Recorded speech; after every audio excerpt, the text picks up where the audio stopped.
Welcome everybody, this is the Beastly Gamer being joined today by BriarRabbit. This is episode 3 of Beastly Thoughts.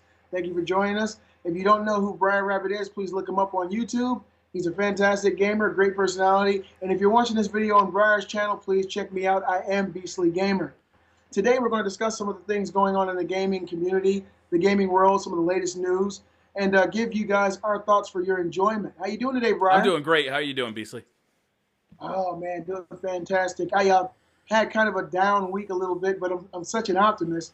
I had a situation at work. My supervisor passed away Friday, and I didn't find out until as soon as I left work, I found out. And it's been one of those solemn weekends where you're trying to do your thing and press forward, but you're thinking about the loss of somebody you care about, and it's always rough. But I'm the Beastly Gamer. I got to pull forward and stay happy. I know that's what Charles would have wanted. But other than that, man, I'm doing fantastic. You know, I got me a little bit more light going on this time. I see that. So, you're not quite as black as you used to be. You know, like my T-shirt, you know. But this one, hopefully, is going to look a little bit better. I got a little bit of my video gaming background going here. I got my Kingdom Hearts Keyblade, and I'm a big Naruto fan. For all the Naruto fans out there, keep it up. I got my Sasuke grass cutter sword up there, and of course, Mario's holding the sword. And that's how we do it around here. But how's everything been going on your end, man? Excellent, excellent. I just got my Xbox One review posted today. I was really excited to finally get that out of the way. It took me about 3 weeks to formulate some kind of coherent thought process to get that review up. And I'm glad to have that off of my plate now because I was really stressing about it. Wow, it took that long. Then again, the Xbox One, it's so many tiers. It's so many just directions you can go with a review on that thing because it does more than playing video games. It has cable connectivity, the Kinect sensor itself.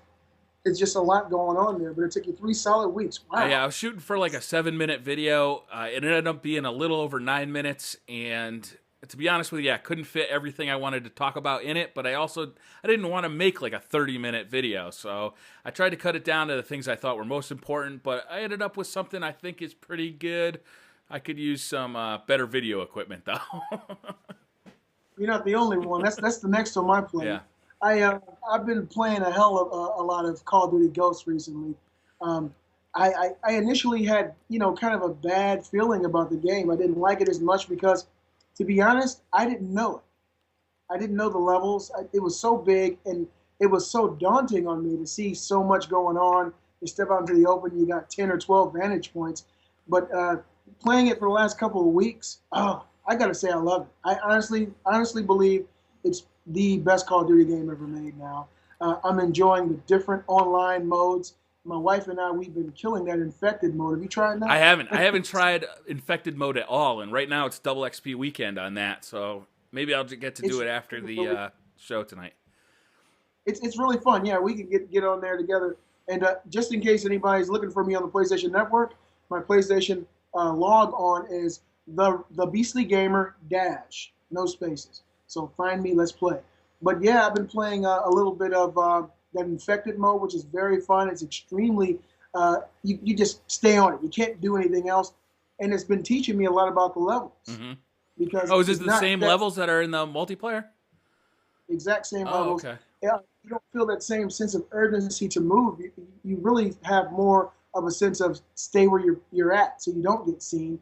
And when you're moving slower, you get more of a sense of what's going on around you. And then when you jump back into team deathmatch, you really know the levels a lot better. So I've been really kicking a lot of ass. Yeah, the level design in Ghosts they're so intricate that you feel like there's a window and a corner around, like at every angle. But once you start getting used to it, you start to see the strategy, and the map movement becomes more natural. You know what to look for when you're running down a certain corridor, and it becomes a lot of fun. I think that this is going to be one of the highest skill gap Call of Duties that we've ever seen, and I'm really enjoying it so far.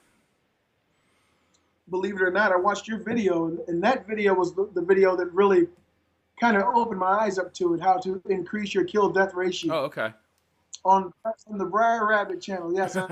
I was checking that out, and it made so much sense to me, and I immediately started to slow down because I'm so used to playing Black Ops 2 and running and gunning, and it's so much easier. Everything is so much more linear. You know which gaps and which places and which perks and purchase people can hide in. And I slowed down, and immediately it just took. I made so much more sense. So I appreciate your video. You always help me Thanks, out. man. What are friends for, huh? I wanted to kind of touch on what's going on in the gaming world a little bit. I was reading an article today on USA Today, and I'm sure you know this, but a lot of the viewers probably don't. November was the best month ever for hardware sales, as per the NPD Group. The NPD Group, they do the numbers for multiple avenues of sales in different genres, video games, just everything. But NPD Group, they come out with like the numbers for the first 24 hours of video game console software sales, and they go on for months and months and years, and they let you know exactly what they're selling. But this is the biggest month.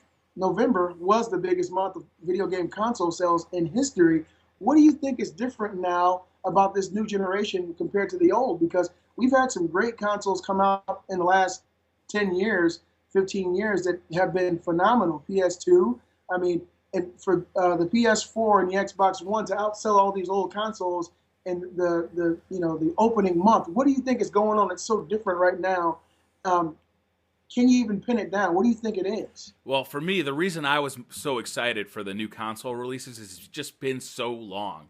The Wii U released last year, but that didn't really feel like a next-gen console. It just felt like Nintendo's next-gen.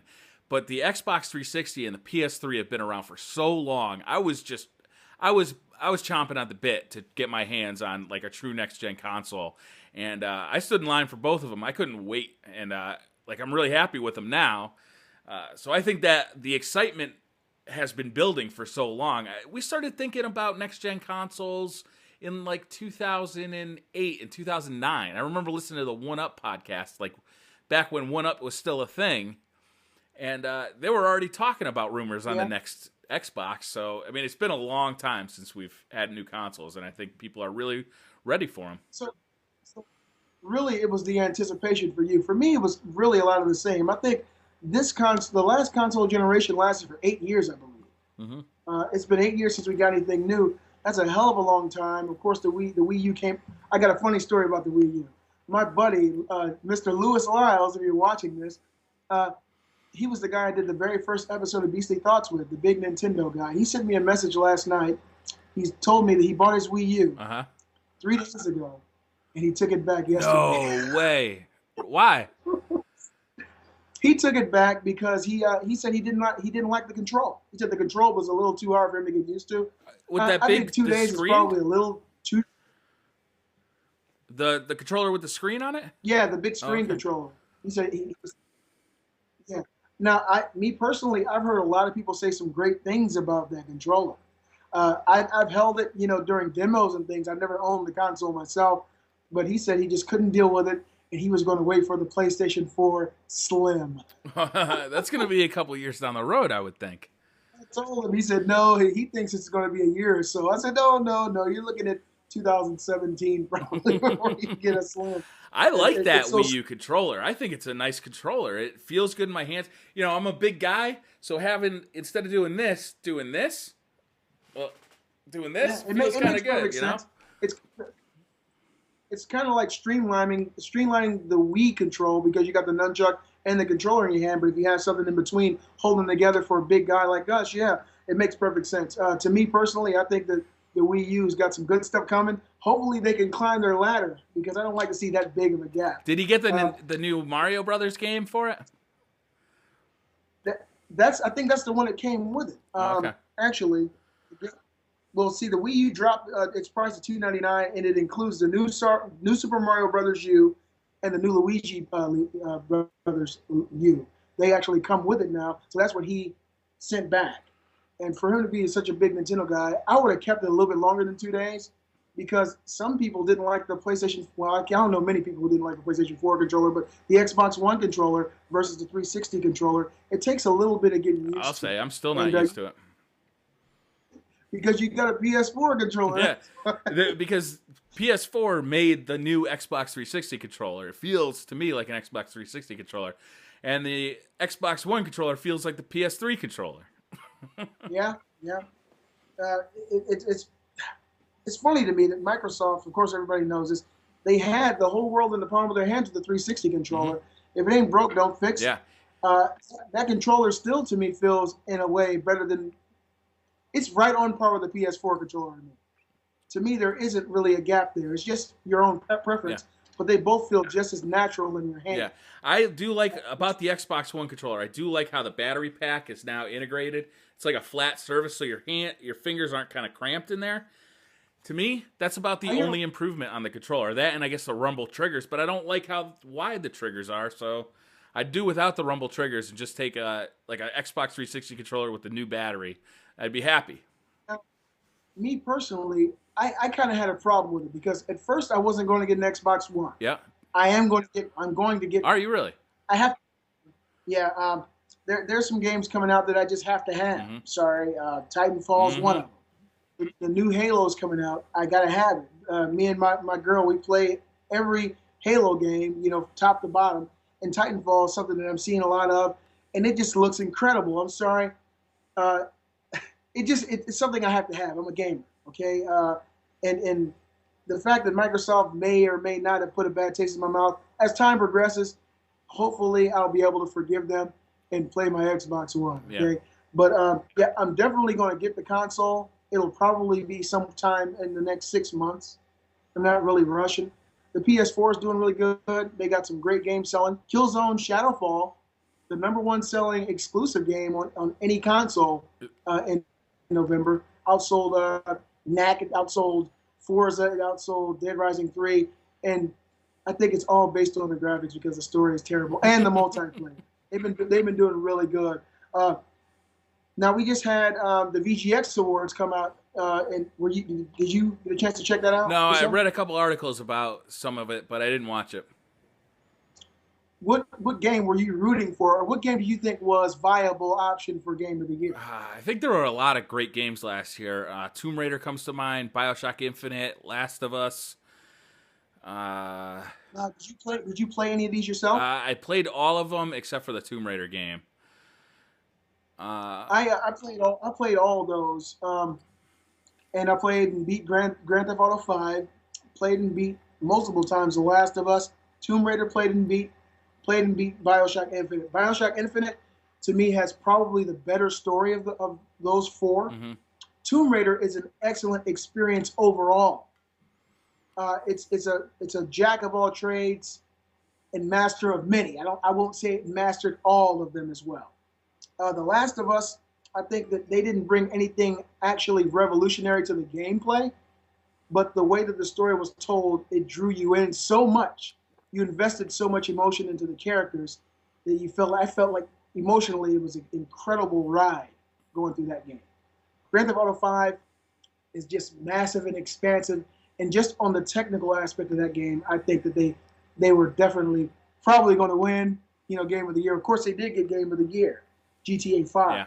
I was a little disappointed because me personally, I wanted the underdog to win. Now, we know that Naughty Dog got Studio of the Year, but they didn't get Game of the Year. So it kind of made me wonder, what does Studio of the Year mean? Yeah, I don't know. I would have flipped those two awards because I think the technical achievement of Grand Theft Auto is, like you said, it's phenomenal. It's an unbelievable achievement. I got bored of that game, though. I got bored of the characters. I got bored. I didn't like the multiplayer at all. Last of Us, to me, was a superior gameplay experience. It was a tighter experience, so I think that helps with it. I don't have unlimited time to play games anymore. If I did, I might have enjoyed Grand Theft Auto more. But Last of Us, I don't know. It hit the heartstrings. It was fun to play. It had everything to me. It wasn't just me. No. It wasn't just me that too. It was you too, BriarRabbit. Yeah. It tore me up. The first 10 minutes of that game had me wore out. And I had Kate with tears. Yeah. I mean, they did something so different in that game. I think that they deserve much more accolades than they got for it. It pushed the envelope of what you can do as far as character development and story in a game. Yep. It did a lot of everything. It was an action game. It was a survival horror game. It was stealth. It just had so much going for it. Mm-hmm. And I can't wait for the next one. I mean, yeah, it was amazing. Now here's some of the other awards that came out with the video game VGX awards. Okay, of course we know GTA 5 won Game of the Year. Studio of the Year is Naughty Dog. The best shooter, BioShock Infinite. What do you think? No way. You think there were other shooters that came I out don't this even year? think the shooting was not that good. I played the Xbox 360 version of that game, and that was probably I thought the worst part of the game was the shooting. It felt inaccurate. I play COD constantly, and I think Call of Duty has the best shooting between them and Halo. They have the best shooting. Like the handling and the feel of the shooting is second to none. Infinite. To me, the game exactly. It felt inaccurate. It felt too loose, and I really enjoyed the story. I really loved the characters. The gameplay itself was the thing that let me down with that game. So to give it Shooter of the Year, yeah, I think that Elizabeth in the game. Yeah, I don't think it was. I think that they wanted to give it something. Because it had always been mentioned in Game of the Year talk. It's always been in the top 3. People have all recently said, well, I'll say top 4, because Tomb Raider is a great game. Tomb Raider, The Last of Us, BioShock Infinite, and Grand Theft Auto 5. Those are the 4, the main. And so they couldn't give BioShock Infinite Game of the Year. They wanted to, I believe, give it something. Now, I could have said it better myself. I think that the shooting mechanic in the game is real loose and floaty. I think that the story and the character development, the atmosphere of the game is worth an accolade. Yeah. But I don't think that they could have gave it that, so they wanted to give it something. So we agree totally there, okay? Best sports game, NBA 2K14. Now, me personally, I'm not a big sports fan. Big surprise, guys. I'm not a huge sports fan. Honestly, I'll watch the Super Bowl maybe once a year. If I watch a football game, I'm not really big into basketball either. And the game is a beautiful game.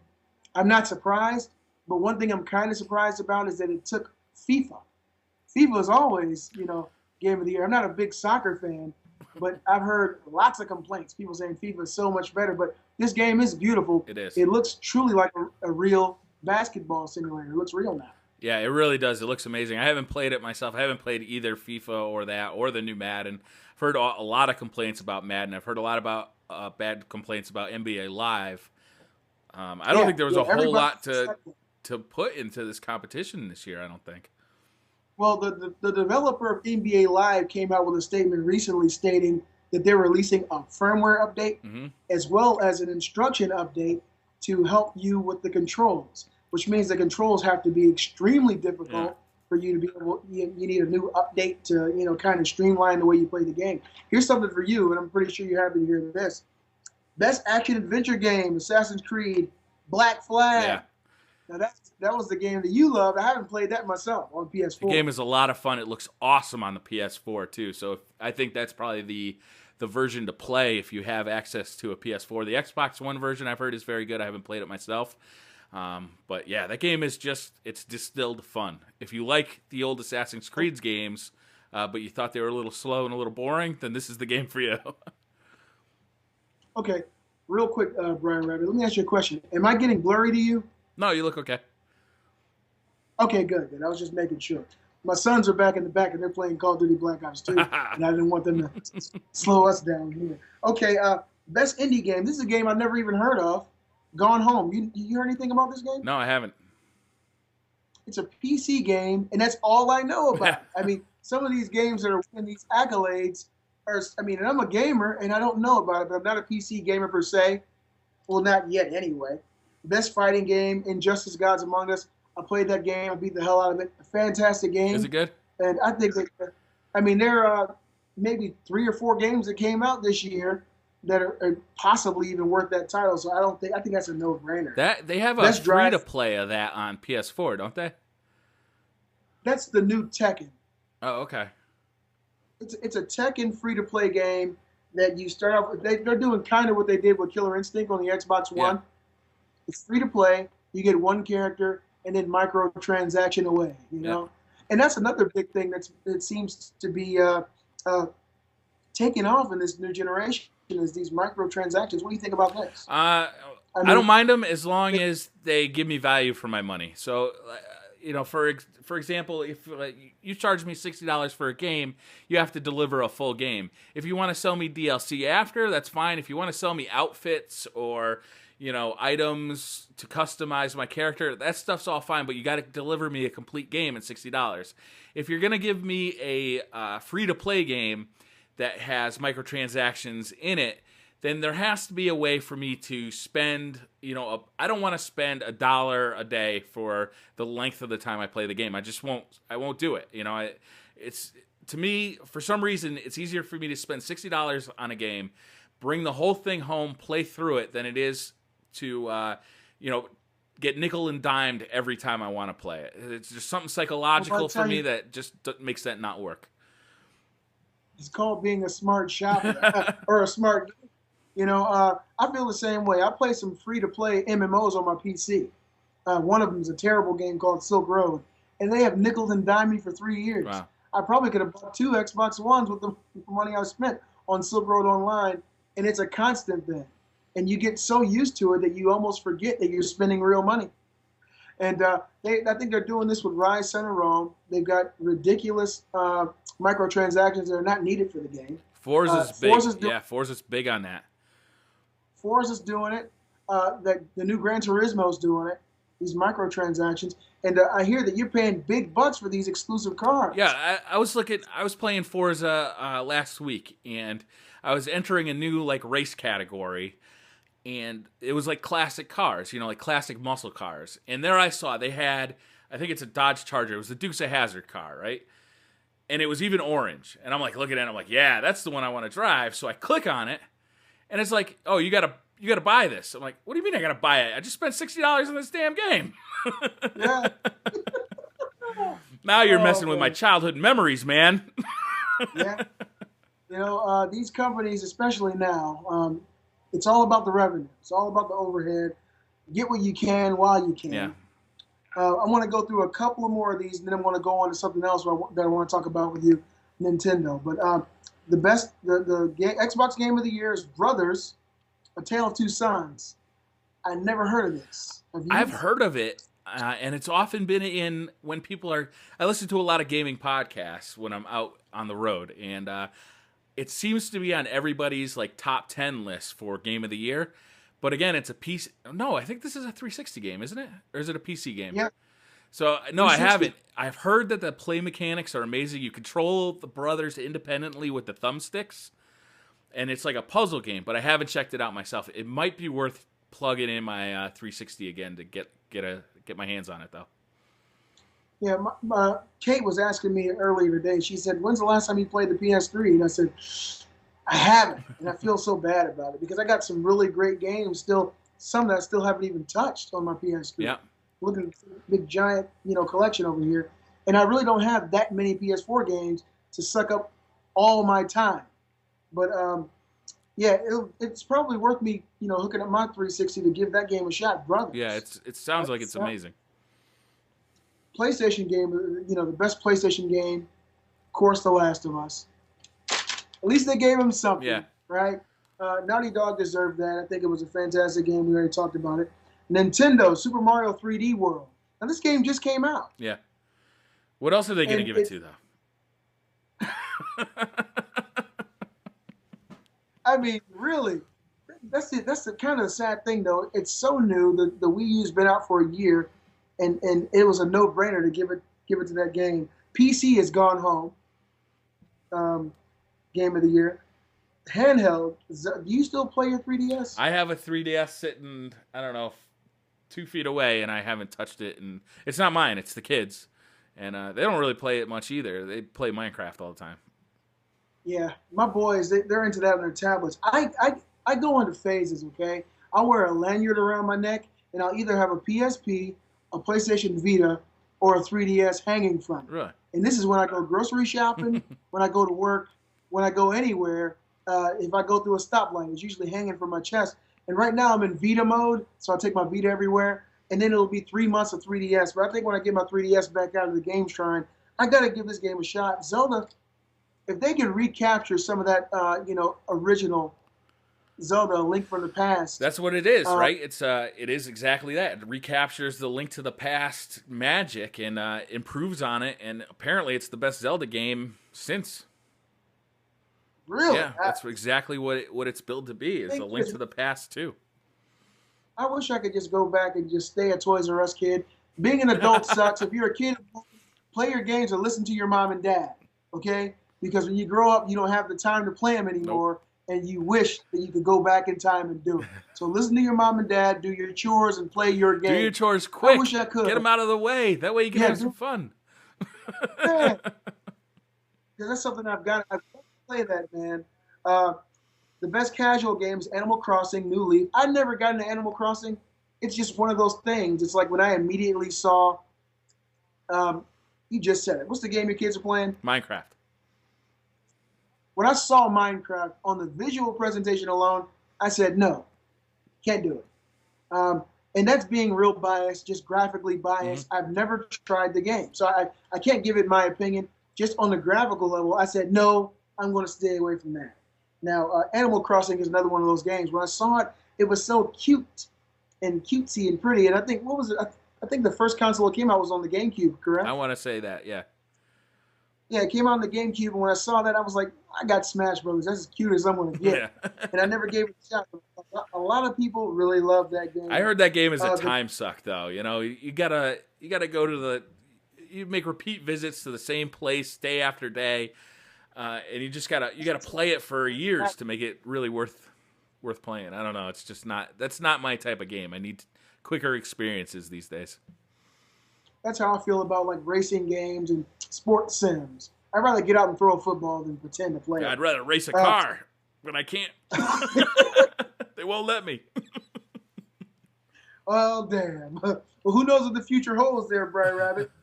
Voice actor, the best voice actor. I'm really happy he got this. Troy Baker as Joel in The Last of Us. That makes sense. He deserved it. This guy is amazing, man. He's the next Nolan North. He's doing things with his voice. He's Joker in the latest Batman game too. You know, he's Joel. He's Joker. He's gotten all these different roles he's been doing in his video games, and his voice is different in every one. The guy's pretty amazing. Now, the voice actress, I'm happy she got this. Ashley Johnson, who played Ellie in The Last of Us. So both of them got Voice Actor of the Year. I think they deserve that. And the most anticipated game, what do you think that game is? It's got to be Grand Theft Auto. Anticipated? Yeah. No? Titanfall. Oh, okay. I see what you're saying. Yep. Okay, that makes sense. That game, it's my most anticipated. Yeah. To me, it's what people really want from Call of Duty. Something different. Yeah. We were talking about this last night. I stayed up till 4 or 5 in the morning. You know, I'm only off on weekends, so that's the only time I can revert back to childhood and just stay up and play the game. Yeah. And so we were talking about it last night, and she told me that she feels that Call of Duty is going to stay safe through each iteration of the game. And it's been doing that, but I think that enough people right now are voicing their opinions on it that they want to see something change. I mean, we don't want Halo. You know, we don't want anything that's not going to be Call of Duty, but we want a new graphics engine. We want new, new fundamental gameplay aspects. We want things more than just, new perks. Yeah, new perks, new weapons, new levels. We want, a new thing out of Call of Duty, and I think that's kind of what they're delivering with Titanfall. It's such a new aspect. You can still run and gun like Call of Duty, but you see these huge mechs running around, and you can jump, and you got jetpacks. It's a whole new aspect. I think that's what the whole world's waiting on, and I think Microsoft's going to do damn good when that game comes out. That's a system seller, regardless how you Absolutely. Look at it. Absolutely. It is available on the PC as well. Oh yeah, PC too. Yeah. I can't do the keyboard and mouse. I don't like sitting at a desk playing my games. I like to have my feet up and leaning back. It's just not me. I just don't like to be sitting up. There's no recliner at the desktop. Maybe that's what I need to invest in. One of those big gaming things. Yeah, the multiple screens. Yeah. Now, Nintendo has increased their. Okay, let me just read the article. GameSpot reports that the Wii U has sold 340% more units in November compared to October, and they sold 75% more units in October compared to September, which means if things continue to work the way they're working, their sales are jumping. Now, I think that it's probably because of the holiday, has a lot to do with the new Mario game. What do you think about this? Do you think Nintendo is going to continue to do better? I can't say do well. They're not necessarily doing bad, honestly, but compared to these other consoles, they're pretty far behind. Yeah. They still sold more consoles altogether than the next gen consoles, but they've been out for a year. These guys have been out for a couple of weeks, and they're steadily catching. Yeah, Nintendo's got a problem because they just released a last generation console. There's very few games for it. They have very little third party support. People know that. Nintendo, the kids who grew up with Nintendo, like, our age, have a lot of nostalgia. But I don't think that, 10, 11, 12-year-olds feel the same way. The kids who grew up in the GameCube era or the Wii era, I don't think they feel the same way about Nintendo that you and I feel. There's no reason for them to. No, there isn't. The reason that we feel the way that we feel is Nintendo was the first, and they did it the best. Mm-hmm. We were young. There was no real competition when we held our Nintendo consoles. Nope. When you played that first Mario game, when you played Mario Kart on Super Nintendo, F-Zero, you played these Final Fantasy games, there was no competition. Yep.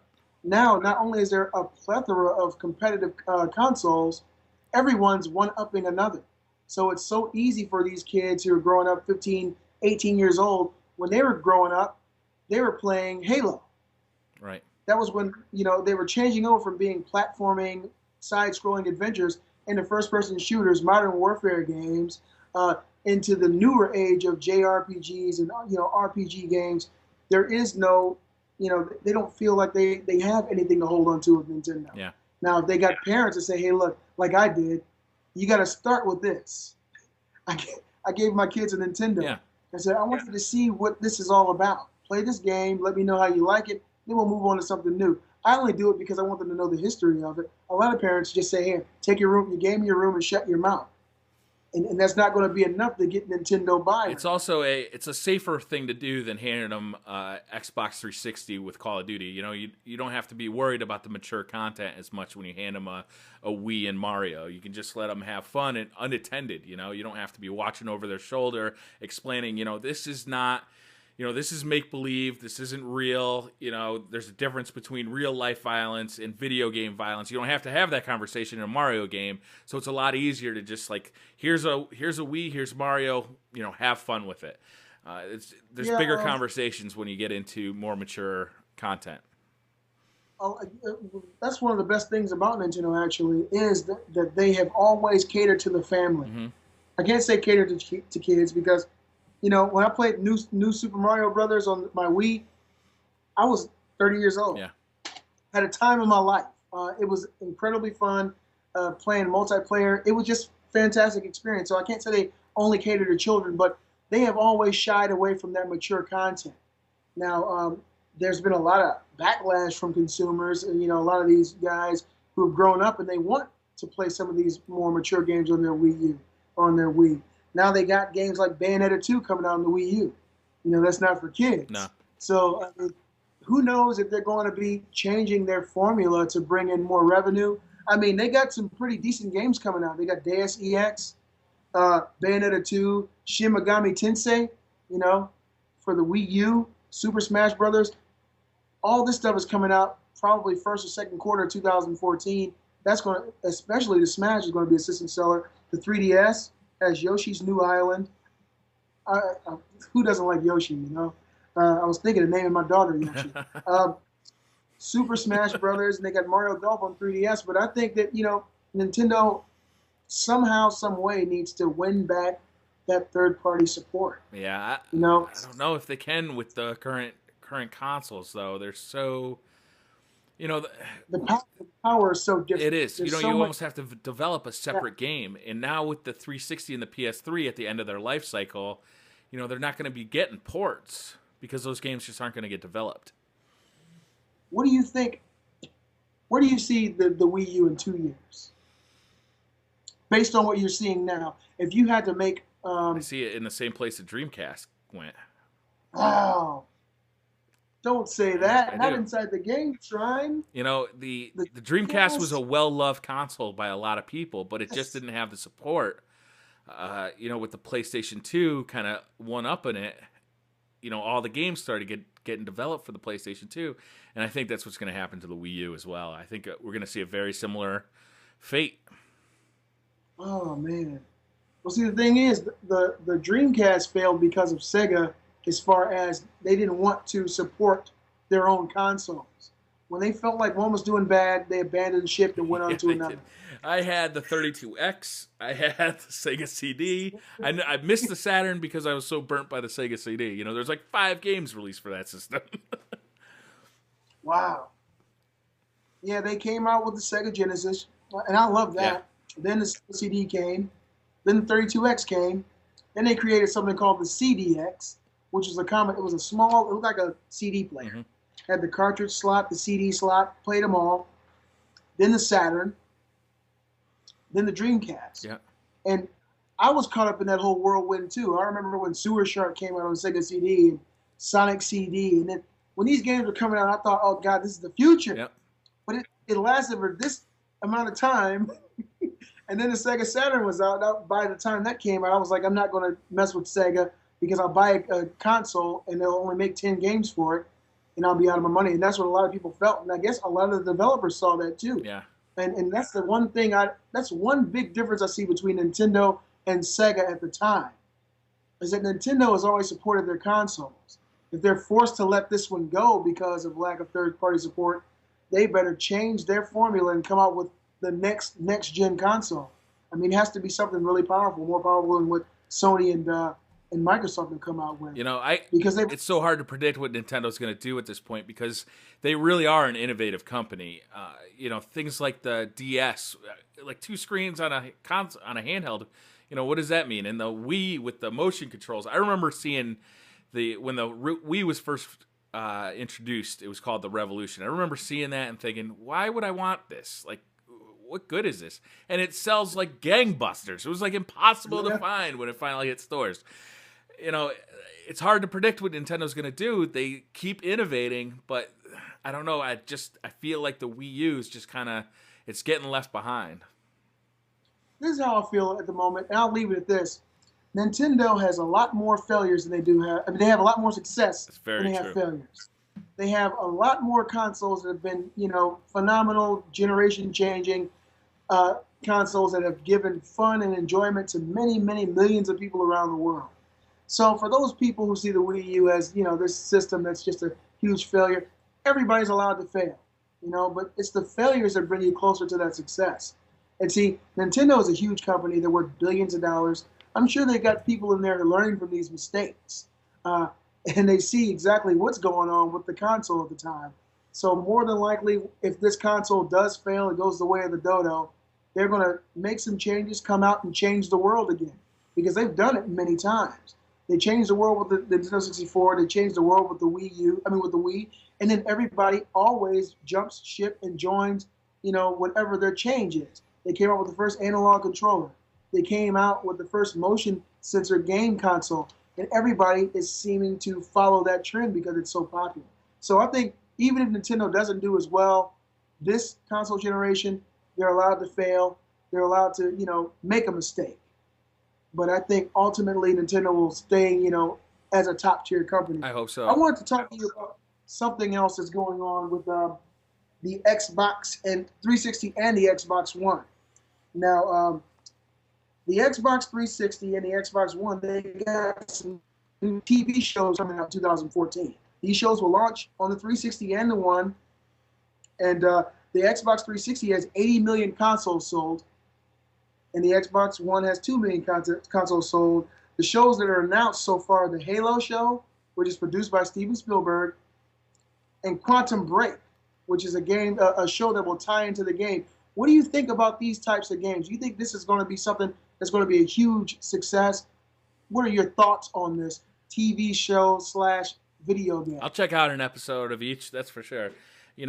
It's hard to make good television. We saw a video game tie-in on Sci-Fi Channel. I can't remember the name of it right off the top of my head. Yeah, the MMO, yeah. Yeah, and it's hard to tie these things together. Video games don't necessarily make for great TV. Halo universe, I don't know.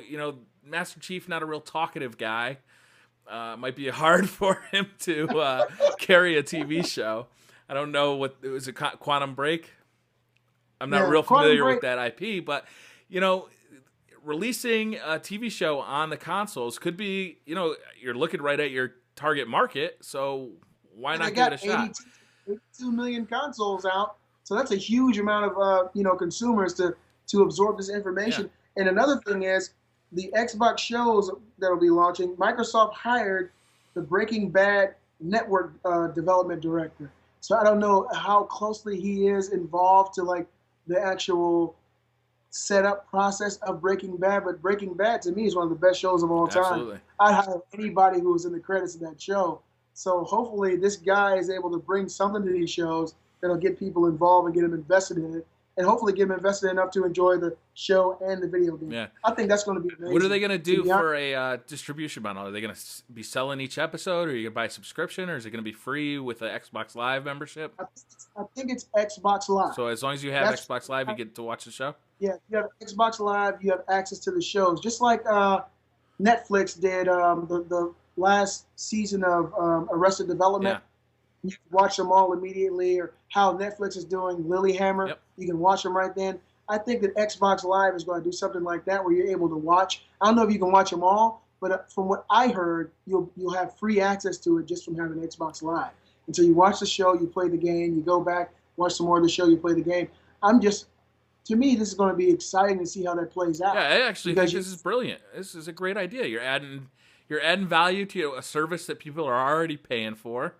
You know, this is, you know, the future of television is on demand. Obviously, we're seeing that with Netflix and Hulu and all sorts of other services. This seems brilliant to me. I mean, regardless of how good the actual content is, I guess that's what it all depends on. But yeah, of course, you probably won't be able to just run through the game because you're going to want to see what's going on with the show. Yeah. I don't know how they're going to do that because some people are going to try to. So either the show is going to be fully available at the time of launch, or there's certain aspects of the game you're going to have to wait to play. So it's either going to be a fully open show and game, or episodic show and game. So I guess we'll see what Microsoft is going to do. As long as I don't have any 30-minute cutscenes, that's. Oh, you've hit level 2. Go watch this episode.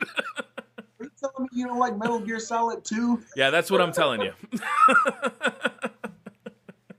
Okay, one of the games that I'm really excited for, man, and I don't care what console I get it for, and my wife is too, is Destiny. Yeah. This new MMO, first-person shooter. What do you think about this? Have you looked at it? I mean, have you kind of delved into any of it so far? The story, the graphics, the gameplay. Now, the developers of Halo are behind this game. Yeah, Bungie's behind this. It's their first multi-platform project. This looks like it's going to be amazing.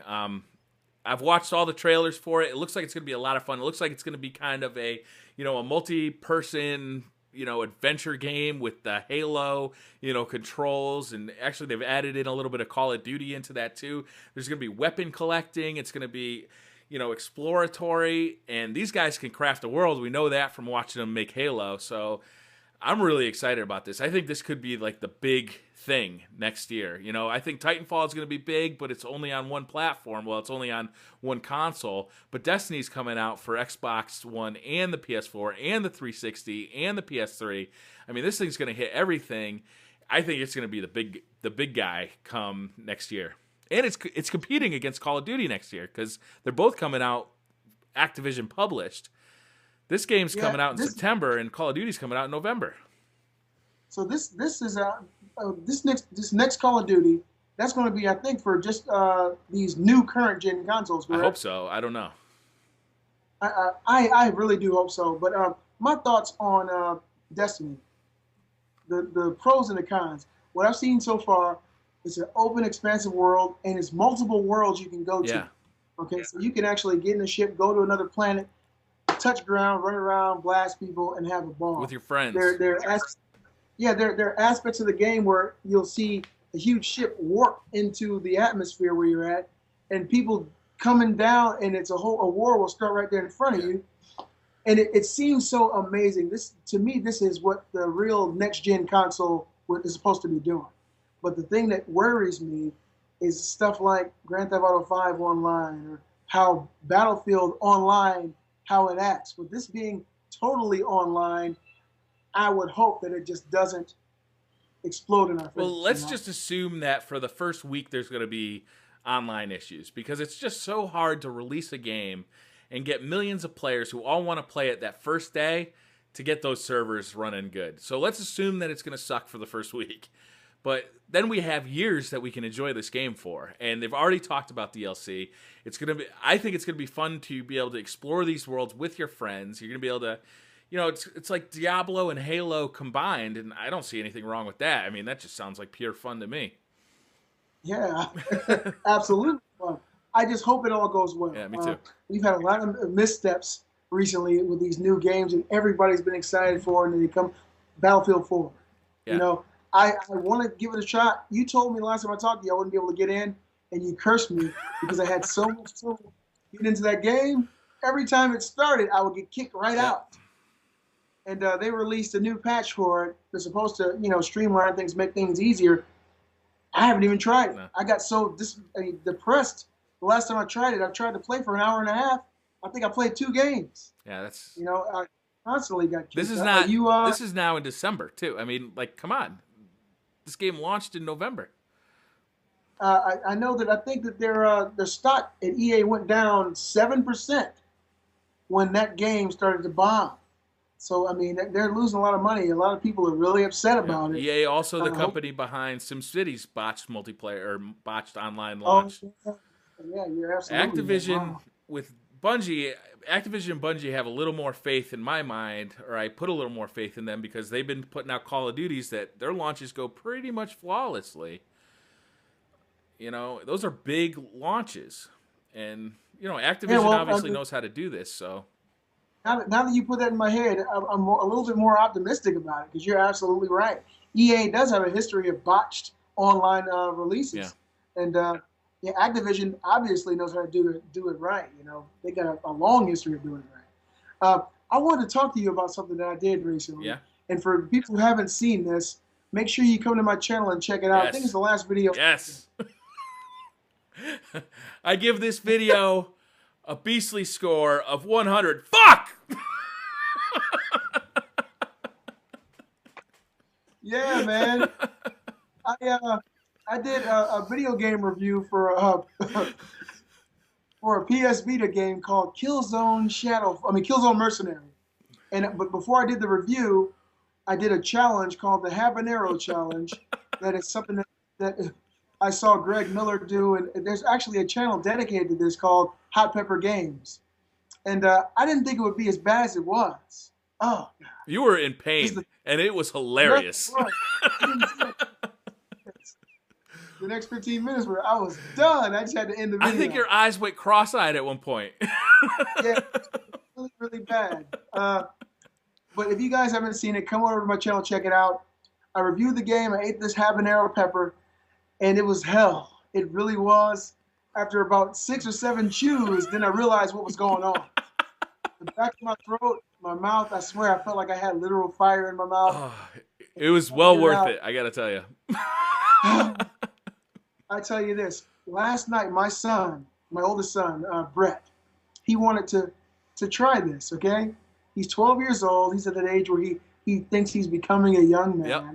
And so he said, Dad, I can do it. I said, Brett, I don't want you to do that, son. You're going to be in a lot of pain. He said, no, I can do it. Now, my 11-year-old looked at him like he was stupid. So Brett sat down at the table. I've turned on, the camera and got everything ready for him. And he wanted to do a comparison of Call of Duty Ghosts and Black Ops 2. Okay.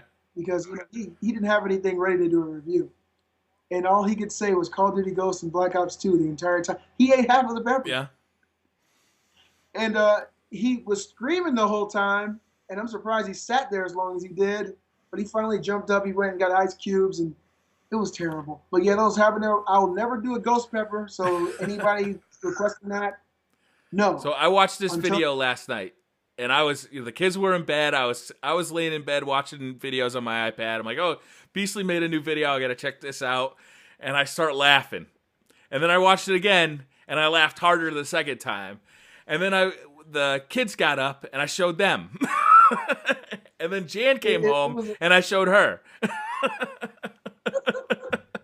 I got so many emails of people asking me to do that more often. Oh God. You gonna do it again? Ah, yeah, Yeah. they want me to do it more. I don't know if I will there, Briar Rabbit. I don't know if I have the have the balls to do that, man. That was No terrible. fake peppers. Those peppers were really, really bad. You should try No. one. Tell you what, No, thank you. we'll try together the next time we do the Beastly Thoughts episode. Yeah. The shortest episode. Oh, it'll be the shortest one. I promise you that. Welcome to these. Oh, God. Those peppers are some serious business. That was a hilarious video. I appreciate it. Thank you for watching. You guys make sure you swing by my channel, like, comment, subscribe. Absolutely. And all of you guys watching my video, go on over to BriarRabbit's channel, comment, subscribe to his channel, and have some fun with us. I hope you guys are enjoying us sharing our thoughts, and letting you guys know how we feel about this gaming world. You got anything else to say, Brian? Yeah, I actually got a couple more topics. Are you in a hurry to get going? Oh, no. Good. I want to give you the opportunity to talk. All right, so I just pulled up my notes here. So you've been talking about the PS Vita. Obviously, you did the review yesterday with the habanero of Killzone. Have you played, what was the? Tearaway? Tearaway. Have you played Tearaway yet? Bought 2 copies, haven't played it No. yet. Now, the reason I haven't played it yet is because I bought 2 as Christmas gifts. Okay.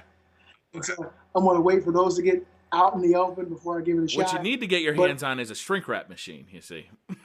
So you open the thing up, you play with it for a couple weeks, shrink wrap it back up. That's a new gift. Back up, okay? Yeah, I've heard, actually, I downloaded the demo last night on my Vita, and she played it. She told me she thought it was the best demo she ever played. Yeah. And she wasn't talking about handheld. She said, period, just the way that the game is made, it fully integrates that PlayStation Vita, all the functionality of the console. And, the back is touch panel. The front's touch screen. It has, the gyroscopic, you can move it around. It incorporates all that, and it's not a gimmick. It's like for the world of the game, you have to use all that stuff. And from what I'm hearing, it's the best PlayStation Vita game ever made. I'll definitely have it. I've been going nuts these last couple of weeks buying stuff. I bought both of my boys' Vitas. Brett and Brennan, if you guys are watching this video, turn it off now.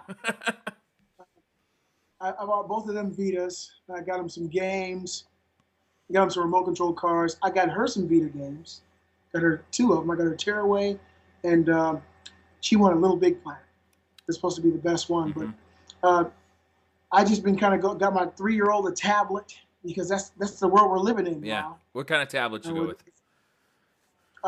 It's trying to remember. Android or iPad? It's Android. It's Android. It's a 10-inch Android, and it's a dual core, and it's capacitive touch. Comes with a stylus, keyboard. It was only about $270, but I didn't want to get her anything too nice because she likes to take her brother's tablet and sit her cups on. Yeah. So I can't get her anything too nice, but I got her tablet. I got the baby some stuff. I got the wife some stuff, and the boys, and I really don't need anything, man. I'm a beastly gamer. I got almost everything I want. The only thing I gotta get now that I really know I have to get soon is that Xbox One. Yeah. For a long time, since the announcement of E3, I was real pissed off at Microsoft, and now I'm to the point where it's kind of dying down. I see them trying to right their ship, and they're bringing it around back for me, for a gamer, and I'm liking what I'm seeing. I like the attempt to make everything good, and I'm going to have to go ahead and get the console. Sorry, guys. Yeah, I like having it. I got to say, though, if you already have a PlayStation 4, I don't see any point in buying it until Titanfall comes out. Like, there's nothing right now. I actually enjoy the first-party games on the Xbox One better than I do on the PS4. I like Forza, I like Dead Rising, and, those 2. But I like those better than, like, Shadowfall, and what else do I have? Shadowfall was the only first-party game I bought for the PS4, I think. Now, let me ask you a question. Did you play Shadowfall? Did you go through the I jumped into the campaign at all? multiplayer for a bit. I enjoyed the multiplayer, although it's kind of like a cross between, it feels like it's like Halo in like mud. It's a little slower. Yeah. And it's a little slipperier. But I did like it. I liked the game modes because they kind of combine like deathmatch with domination and search and destroy. So it's like, you play one long match that goes on for like 25 minutes, but the match is evolving into different kind of game types, and I thought that was really cool. And I thought once you get used to the controls, you probably get into it, but it does feel a little slow. Now, as far as the cross-platform gaming, Yeah. are you enjoying those more on the Xbox One? No, I'm playing everything on the PlayStation 4. I like the DualShock 4 so much better than the Xbox One controller. And you also get the 1080p graphics on things like Call of Duty Ghosts. That I find no reason to play them on the Xbox One. What's the point really? If I have a superior version over on the PS4, why play it on the Xbox One? The Xbox One I basically have for its first-party games, and right now, the one I'm looking forward to is Titanfall. You heard it here, guys, from BriarRabbit. Yeah. Those little things like the resolution do matter. I mean, I don't see why anybody would say that it wouldn't. If you got two consoles playing the same game, and you got a superior experience on one, there's really no reason to go to the other. I can't see the difference, though. I really can't. Yeah, that's the thing. You really can't, but you know that there is a difference. So you've been told. You have to go over to the PS4. Plus, that controller just won. DualShock 4. It's a great controller. It really is. Does your wife play games with you? No. No. She's not the game. Just kicks you out into the game room and leaves. Not interested. In fact, there's a certain like glassy-eyed look when I start talking about them that I'm very familiar with. It's that look that says, I'm looking at you, but I'm thinking about what I'm going to make for dinner. I think I really got lucky, man. Yeah. And I'm truly blessed because that's the first woman I've ever dated, married, who's ever been into games like me. When I first met her, she was a Microsoft girl. Mm-hmm. She was like, screw Sony, telling me that to my face. And I thought that was great and very endearing. And then over the years, we played and beat so many games. She sits and plays with me every single night, and then she makes dinner. So it's a good thing, man. She actually wanted to meet you and play with you in Call of Duty to see how she did against you. Yeah, we should all get together and play together. My gamer tag is open. Sure. Just send me an invite, or if I see you guys online, I'll send you guys an invite. Absolutely. We should, okay. There's a video waiting to happen, too. For sure. Yeah, it's going to be fun, too. Okay, what other topics have you got in your notes? All right, so Habanero review. We already talked about that. That was hilarious. Okay, so have you been listening to any of this YouTube copyright stuff? Oh, yes. And now that's going to affect you a lot more than it's going to affect me because that's true. I don't do it as much. That's true. You do a lot more in real life videos than gameplay. Because I'm waiting for my Elgato. That's right. So are you planning on doing gameplay? You've done a little bit of gameplay in the past, like your review of Call of Duty Ghosts single player. Yeah, but that video was so terrible. I just used the camcorder to record the TV. Yeah. I'm waiting for my Elgato, but I gotta wait till Christmas to get it out. Oh yeah, okay. Yeah, so I'll be on par with some of the greats like yourself, sir. But the way I'm understanding this is there's new copyright laws being enforced by YouTube that if you're doing Let's Plays, if you're doing video game reviews showing game footage, you'll get strikes against you, and that footage has to be removed. Now, wasn't this supposed to take place in 2014? So here's the thing, right, is that I don't think that they're specifically targeting the video game itself. I think what they have a problem with is the music that's the background of the video game. So let's say you're playing Grand Theft Auto or you're playing BioShock Infinite. Both of those games have third-party music in them, right? So if you're driving down the street listening to a radio station in Grand Theft Auto, then you actually are hearing licensed music that, Rockstar had to license. That's where your channel is getting nailed. And what's happening is they're not getting a strike. You're just losing your ability to monetize the video.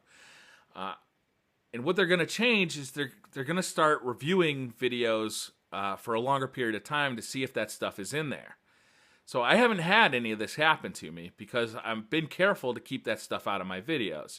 I do have gameplays. I have gameplays of BioShock Infinite. I have gameplays of Grand Theft Auto. And obviously I have a lot of Call of Duty gameplays. But I've stayed away from it because I keep the music out. And because I was made aware of that. Let me ask you a question. Like when you're playing Call of Duty, the background music is just ambient, pretty But much. Call of Duty's a little That, different because they have their own music. They're not using like there's an Eminem song in the credits, but it's not playing during the actual gameplay. so the gameplay of Call of Duty wouldn't come under this umbrella of copyright infringement That's or what I anything think, like but that. the problem is the details are so unclear at this point. You know, my channel is No, partnered, and that's why I got a partnership, right? Is because I wanted a third party between me and YouTube to help settle these issues, and YouTube's basically saying no, it's still on you. now I know Angry Joe got 67, 67 of his videos, strike. He got, copyright hits for 67 They got taken videos. down, or they got caught for match content. Are they still up? He just can't monetize them. I think that's all they did. He can't monetize them, and he's real upset about it. Me personally, I probably will just do what I continue to do. If Call of Duty, that's really the only game I really like to play and put Let's Play video up, because I can do the news coming out or just talk about the game in general, unless I'm doing a review of a game. But if that's the way they're doing it through the actual audio of the game, then that's a good way to not get caught. Yeah, I think that's the big issue, because it's not, Rockstar doesn't have an issue with you posting Let's Plays of Grand Theft Auto. It's Sony Music that's having the issue, is that because Rockstar licenses music to play in their game, but nobody licensed it to broadcast on YouTube. You know what I'm saying? I think that's what's going on here. That's why people are getting huge amounts of hits on this match content. And I think YouTube is being more stringent about it. And I know a lot of people are really pissed off at YouTube, but, YouTube's got a business to run, and they're not that concerned with individuals posting this stuff. They're more concerned about their broad business. Well, yeah, as a business model must be to abide by the law. Yeah. So you really can't take it personal, and they're just doing their job, really, and making a lot of people change the way they do theirs. But from the sounds of things, a lot of people will still be able to function as they have. Yeah. As long as you don't just go get, let's see, Hearts These Dreams and play it in the background. Yeah. So that works out pretty good. Let me ask you a question. Have you heard about this NSA spying on Xbox Live? Yeah, I watched your video about that. And what do you think about that? For the people who don't know who Edward Snowden is, he was a privately contracted gentleman who worked for the NSA in Hawaii.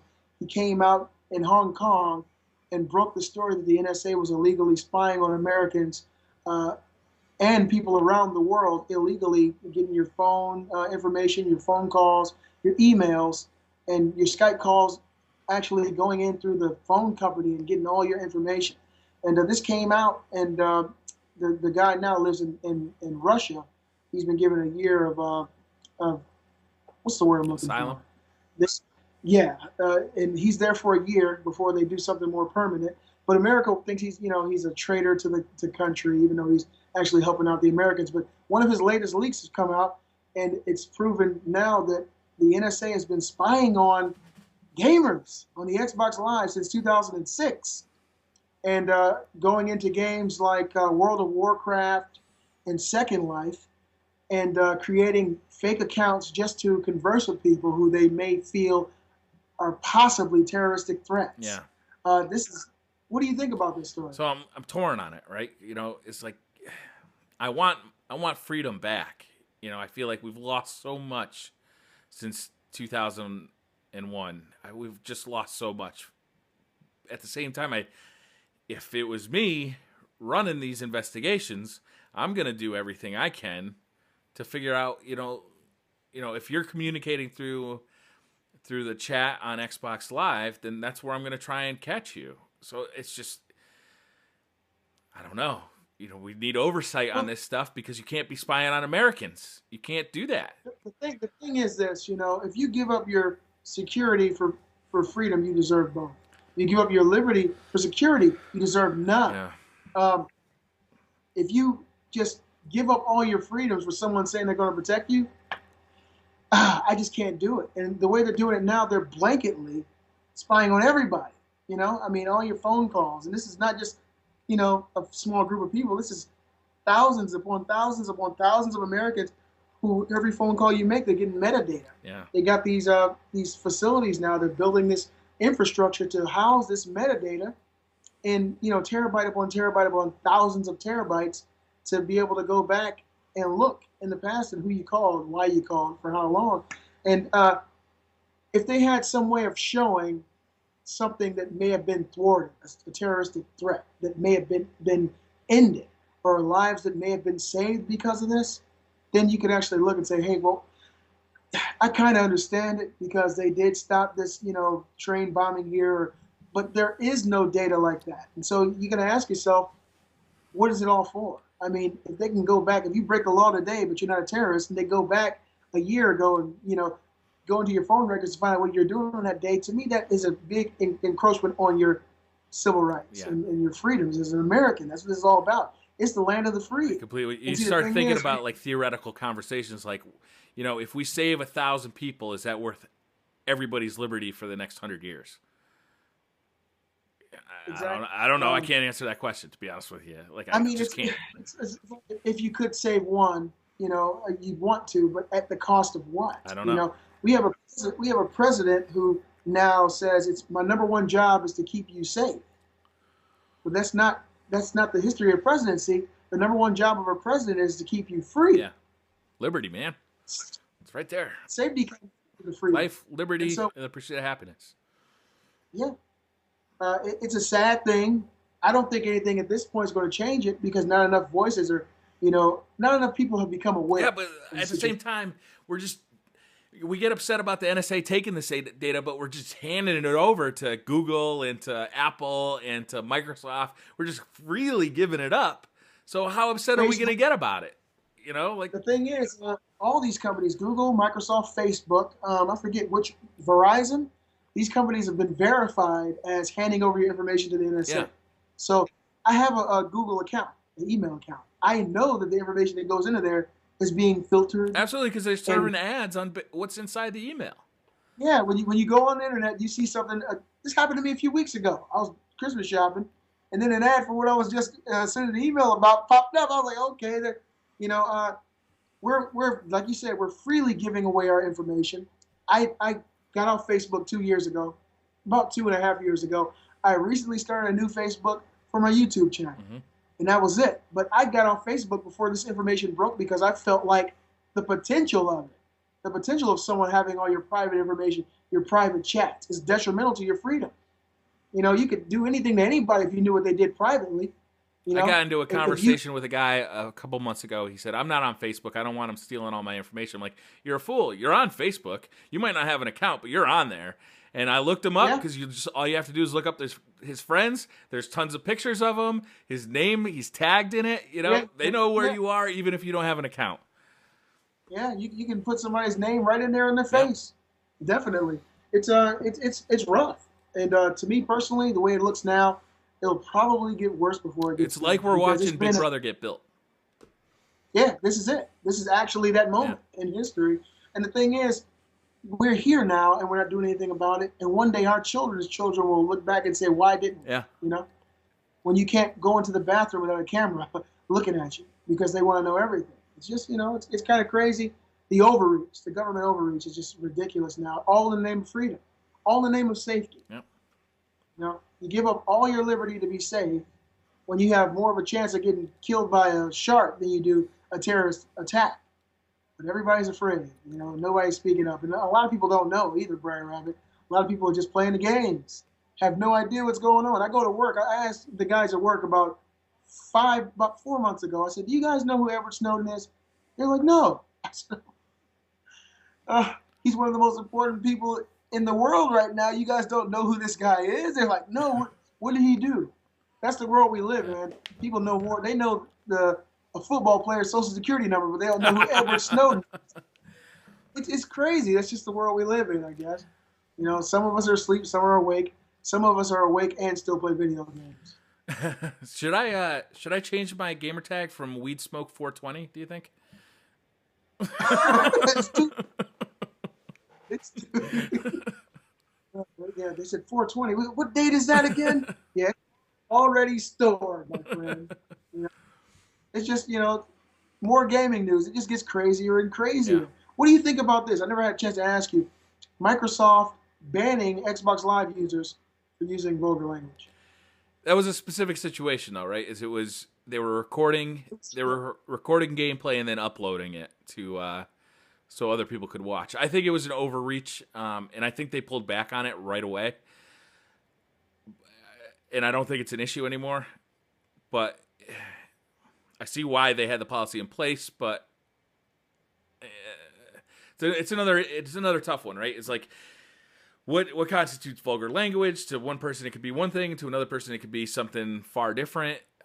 I can see why Microsoft doesn't want that, associated with their service. So like, they're the one who set the policy for that service. So, they get to do what they want as far as that censorship goes. It's, you're a consumer, you sign the user agreement, and they pulled back on it real quick though, didn't they?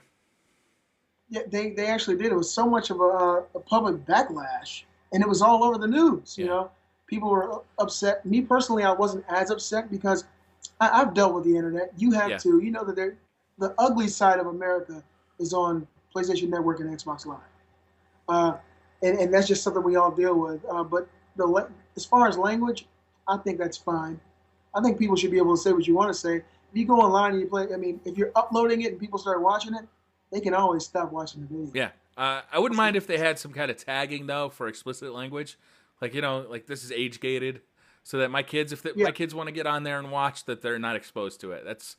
I wouldn't mind a system like that. They don't have to ban it altogether though. Yeah, or ban you because you're paying for a service, and especially if you're paying an annual fee, a monthly fee, you get banned. Do you get a refund for that day? I mean, that's something I said in my YouTube channel. If they're going to ban you for a service that you pay for, do you get any kind of recoup for some of the funds or that time? I don't know if they sent out a warning to this guy in particular either. He was going to get banned for uploading. No, I don't think they did, but I think that they've pulled back on that policy. I think they saw that they had overreached. They saw the public kind of backlash, and they're pretty sensitive to public backlash at this point. Microsoft is. Yeah, they can just feel it. I mean, but me personally, I think Microsoft's doing a hell of a job. I was very, very, very critical of them for a long time, and it's just the fire is just now subsiding inside of me. I felt like a gladiator for Sony for like the last 4 or 5 months. But seeing what they're doing with their console, the way that they're handling consumer relations, the way they seem to really care about the way the gamers are feeling now. I mean, I think there's right now an online petition for Microsoft for them to change the UI of the Xbox One because so many people don't like it.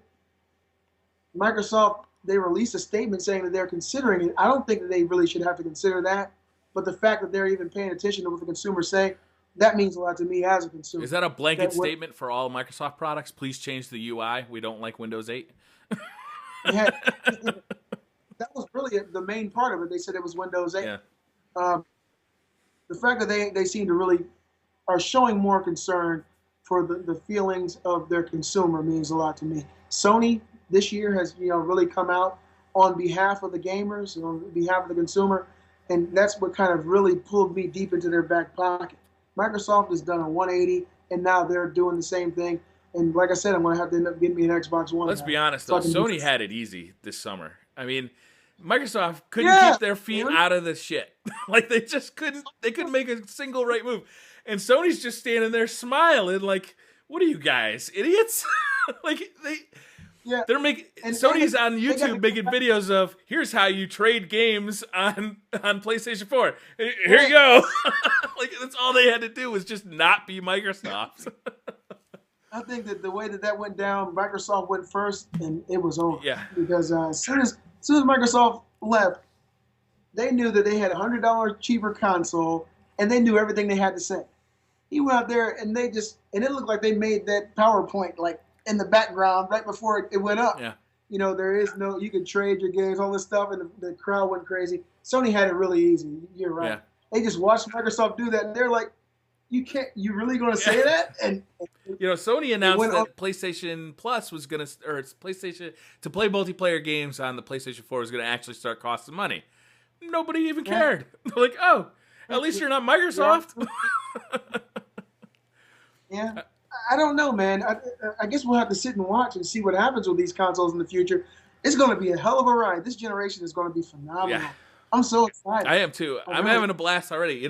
You mentioned that you've been thinking about hooking up your PlayStation 3 to get, some of those older games that you missed. I haven't even had time to get through the PlayStation 4 and Xbox One games yet. I'm still playing Dead Rising. I'm still playing Forza. I'm still playing Black Flag. I haven't had time. I haven't had the time. Check it out. I work probably 10 hours a day, Monday through Friday, and I don't get home until midnight every night. So I get home at midnight. I'll eat whatever dinner she's made me. We'll sit together for a while to take my shower, then we'll go to sleep. My time is very limited. The game on the PS4 that I haven't really played at all is Battlefield 4. And I'm so mad about it because the game is so beautiful. And that'll probably be the next one I play. But as I sit and look, I got so much stuff over here I can go back to. I'm really excited about this DLC coming to The Last of Us. That's like, to me, it feels like Christmas. Just to know that's coming out where you get to go back to the prologue, see what happened to Ellie, what happened to her friend. You heard about this DLC, correct? To me, that's a no-brainer. I'm so excited. I'm probably more excited about that than any of the PS4 games I have. Because the game is just a totally different experience. But I'm going to get around to Battlefield 4. Let me talk about Battlefield 4 because I actually have one video on my channel of playing Battlefield 4, and it is one of the most popular videos I've posted in the last 45 days. It's been doing phenomenally, and people have been asking for more, but I can't play it. The game doesn't work. And that's a real bummer. I want to play it. I have fun playing it. I think it's a really fun game. Have you tried Battlefield since they released this new patch? No. When was that patch released? Tuesday? Yeah. Yeah, no, I haven't. I'm getting mixed signals that a lot of people saying it does work now and some people saying it doesn't. I just haven't had the time to get on there. And shoot, man, that game is awesome. It looks phenomenal. I played the multiplayer, man, and I feel like there's so many players. It's chaotic. It's beautiful. Definitely got to get that one. Have you played any of the single player? Yeah, I played about 2 hours of single player. Was it good? And yeah, man. Just the graphics alone are worth that. Killzone is more of to me, more of a science fiction type graphic. Yep. Battlefield is real. It's chaotic. When these guys get shot, when you see an explosion. I had to keep going through one part over and over again because the explosion looks so real. I wanted to see it from every angle. The game is just phenomenal. I'll probably delve into that, but right now I'm having so much fun on Call of Duty Ghosts. Whenever that time comes, it'll come. Yeah. And it's like, I like Killzone's multiplayer too, but it's like right now I'm really getting into Call of Duty, finally, after all these weeks. So I think I'm probably going to stick on Call of Duty for a while. Really get, my feet wet there and get acclimated to that new system. And then I'm going to delve into Battlefield 4. She's actually mad at me for not playing. Oh, really? Yeah, she said, you bought this game, you won't play it. And I was like, well, I have all the time. I'm a multiplayer gamer. My favorite experiences are playing against other people. It's like the difference between playing solitaire and playing poker. It's just more fun for me personally. It's just more fun to play against humans because they act like humans. They're unpredictable. It makes it more interesting. I played Black Ops 2 all year. I finally got around to the single player in September. I didn't touch the single player on Black Ops 2 till September. I swear we did the exact same thing. The same thing. And it was September. When we played I didn't play it at all either. I played for maybe an hour. I played the single player in September and she didn't know what game it was. She didn't know what game it was. But yeah, the single player campaign in Black Ops 2 looks really good. And I know that's kind of a shame. People say you guys have been playing the multiplayer is really what Call of Duty is all about. That's what it brings to the table for me is a year full of multiplayer action. It's the premier multiplayer game on the market right now. And when I want to jump in, I want a good shooter, and that's what I play. she really liked the campaign actually in Call of Duty Ghosts. Uh, she just really enjoyed it. The set pieces and the things you can control as far as tanks and RVs and all this stuff. To me, that's more of the same, Yeah. But she really, really enjoyed it. I'd never played the Call of Duty Ghost campaign, only multiplayer. That's really all I care about. Yeah. I'm just being honest. Me personally, if I turn that game on, I'm going straight. It's already on default. Go straight to multiplayer. Maybe one day when the world comes to an end and we still have power but no internet, I'll play the campaign. But as of right now, I'm strictly, multiplayer. I'm going to get on that a little bit tonight. If you're not doing anything tonight, you guys can join us. Look for me and look for BriarRabbit on the PlayStation Network, the Beastly Gamer Dash, and you are BriarRabbit. Yeah, correct? BriarRabbit, one word. All right. And now, what do we got? 2,000 friends that you can have on the PlayStation Network? Is that right? 2,000? Yeah, mine are so low. Actually, believe it or not, I get more friends when I do the Twitch. Yeah. Like when you do Twitch on the PlayStation 4, people see like my living room, and then I'll like turn the camera and show them the game consoles. Yeah. Turn this way and show them the games, and then by the time I turn back, there's like 500 people watching. And then everybody just joins in. But I don't normally, like on my YouTube channel, even mention my PlayStation Network name. But my old name was Candika, Candika. I know it's a girl name, but it was just the name I made up and I liked it. But that was completely full. And so my new Beastly gamer tag is so new. I think I got like 100 friends. Mm-hmm. So I got plenty of space. Yeah. I'm lonely, guys. I'm lonely. The games are more fun, especially if you're playing team-based games. It's so much more fun to have people that you play with regularly because you get patterns, and you get familiar with people, and you become a much more powerful team than people you're just playing with randomly. And it's more fun because you can trash talk each other, and that's always fun. Now, when you play those, what do you play the most of? Do you play team deathmatch? I love free for all. I absolutely love it. It was something that I used to really like in Modern Warfare 2 and in Black Ops 1. Modern Warfare 3, I used to do free for all the time. In Black Ops 2 though, the game it just didn't work because it was too hard to earn score streaks, and I don't know, there's something about the movement in that game that it felt somewhat random, like two people running into a corner and you never knew who was going to win that fight. It just seemed to be completely random. In this game, I feel like the netcode is a lot better, and the score streaks are much easier to earn. So it just, for free for all, it seems like a lost friend that I just can't stay away from now. I want to have to jump into that free for all with you. I'll talk some shit too. Good. Let me ask you a question though. You're a gamer like me. You've got tons of game consoles. Everyone knows this. What do you think about the Steam machine? I don't know about that controller. Right? Everything about it sounds good. That controller is shit, You think so? Have you touched it? Just from the looks. I mean, it looks like a sheet of paper that somebody cut into the shape of a controller. I just can't, my mind can't get around the physicality of it, the way it looks. How can you actually, if you don't have buttons, it's something so different. It has to be either a huge success or a big fail because it's so different. Yeah. I don't know, man. The machine itself sounds awesome, right? Because you get all the PC games, you get a much more powerful system than the PlayStation 4 or the Xbox One are offering. It looks like it's the one to beat, except that controller just, I don't know, using, I don't even know what that's called. It's like a touchpad instead of a thumbstick. And on both sides, yeah. it might be the next revolution. But to me, it looks like it's going to be. Touchpads. The only touchpad I've ever had that worked has been on a $3,000 Apple computer. Every laptop I've ever had that's not been an Apple has been a terrible experience as far as the touchpad goes. They're funky. They skip around. So maybe they have some kind of special sauce in these things that's really going to make them special. But I'm not confident. So this console is going to retail. I'm trying to remember. It's between $500 and $600. Yeah, I don't think they've announced specifically yet. Have they? They've kind of given a range. They're not sure. Speculation.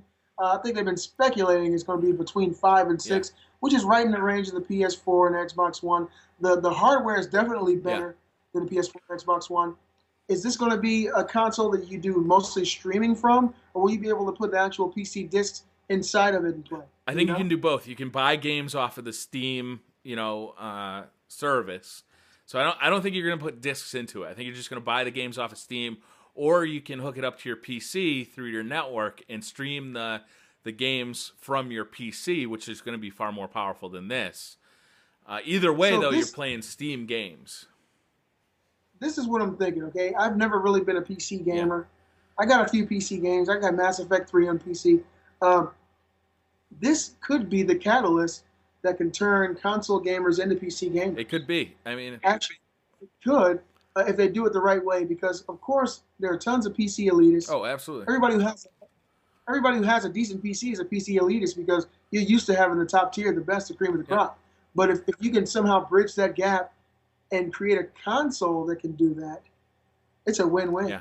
It's really a no-brainer. If this console is as powerful as they say it is, I gotta have one. I mean, I'll probably end up. I can't see myself buying this thing day one though. I just can't. Oh, no. Like, there's too many questions. It's gonna be too expensive, and with that controller that it's shipping with, or the one they're talking about it shipping with, maybe it'll change. It is out right now for beta testers, so it's in people's hands. I haven't heard anybody talking about it, so there must be some kind of very strict, embargo. Yeah, but it's the controller. That's the question mark to me. If that controller is awesome, then the thing is a no-brainer. I'm gonna buy one. If that controller isn't no good, then the whole enterprise is no good.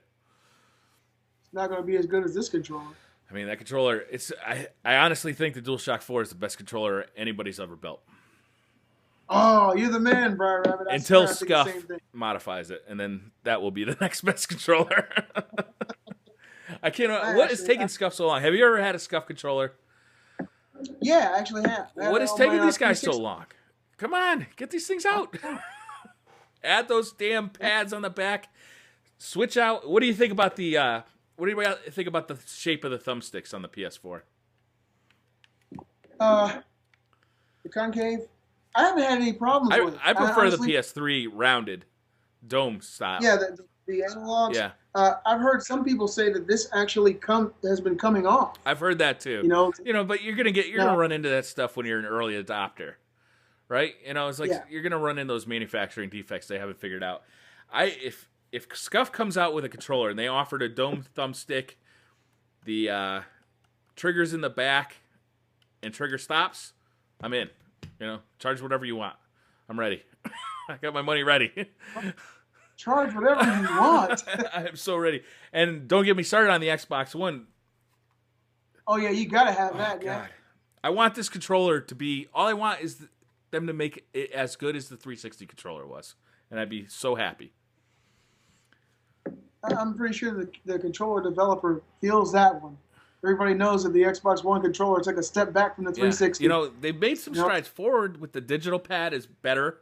It's still not as good as Sony or Nintendo's doing with digital pads. But the triggers don't feel right. The bumpers don't feel right. The thumbsticks don't feel right. There's so many weird decisions they made with this that, I don't know. Scuff, help us. Scuff, help us. Briar's buying two. One for him and one for you. Oh, man. Well, you guys, be sure to like, comment, subscribe to our channels. I'm the Beastly Gamer. This is BriarRabbit. Once again, thank you guys for your thoughts, for listening to our thoughts. That was a bad thought. We'll see you guys soon. I give this video 100 Beastly Gamer points. What was it? I say it again. I give this video 100 Beastly Gamer habanero.